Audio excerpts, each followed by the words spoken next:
Hello. How's everyone tonight? All right. We're gonna play some tunes for you. Once Justin's ready.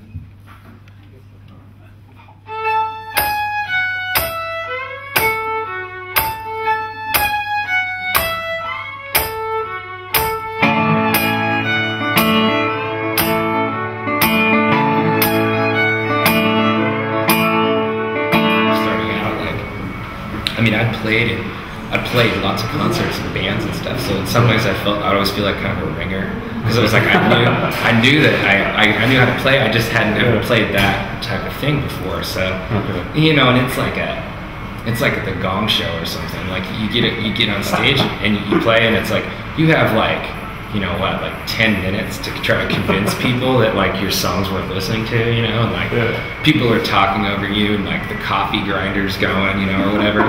And so like you just try to, you try to like present your stuff and get people to listen to you, you know, and it was really good because it kind of forces you to be like really convincing quickly, you know what I mean? That's the thing I noticed, like after I came, I kind of stopped doing that, and I was like starting to play shows where people like really wanted to listen. I was just like, damn, like this is totally a whole new ball game, you know?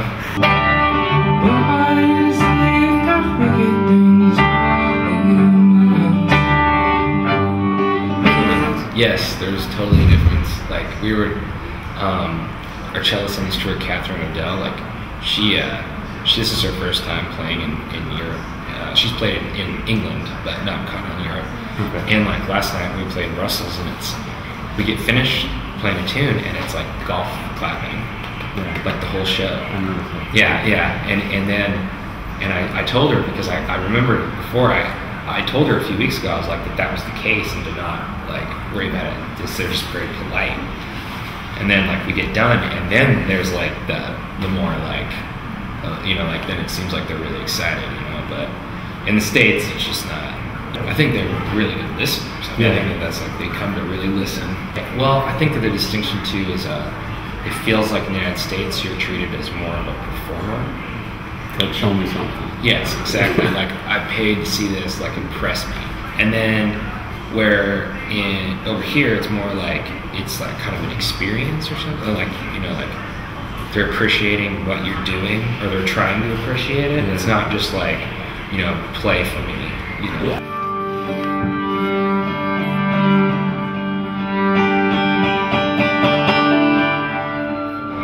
It's just funny because the first record I felt was slightly more maternal in a way, and then this one just ended up being that way.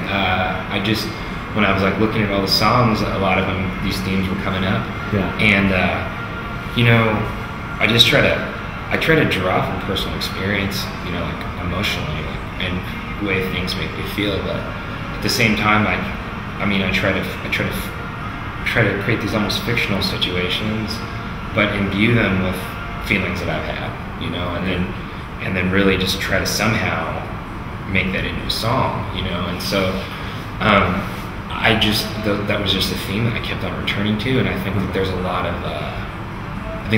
material there in terms of family that you can talk about, and people can respond to that because everybody has a dad, everybody has a mom, you know, and I think at an emotional level, I think that can like really draw people in.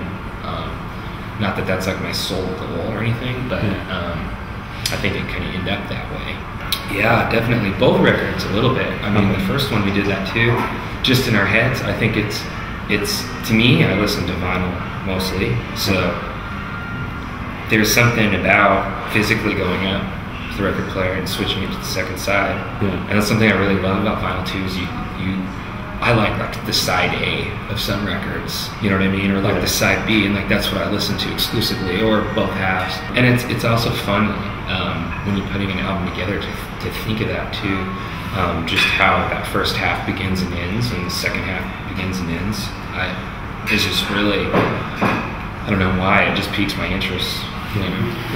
I would say that, I mean, this is totally my opinion, but after touring the US, you know, a few times the last few years, like, to me it seems like it's like Portland, Oregon, Brooklyn, like to me seemed like the highest concentration of like young people like doing things, you know.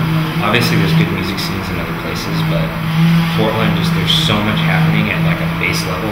Every single person you know is a band. It's crazy. There's a lot of trading, and I mean a lot of people that play that are like accompanists, kind of like play in a bunch of bands, you know. And it's not like LA or something like that, where it's like all the bands are competitive in like in the sense that they're trying to like climb each other's backs necessarily. It's a little bit more. I mean, I think it's becoming like that a little bit more, just because it's so saturated. It's changing now because I think people are noticing more. So there's a lot of bands that like once you become a little bit more national, you kind of start. You're not in it anymore because you're touring outside more. And so I think in our case that's kind of happened a little bit. I mean, just because we don't play there nearly as much as we used to.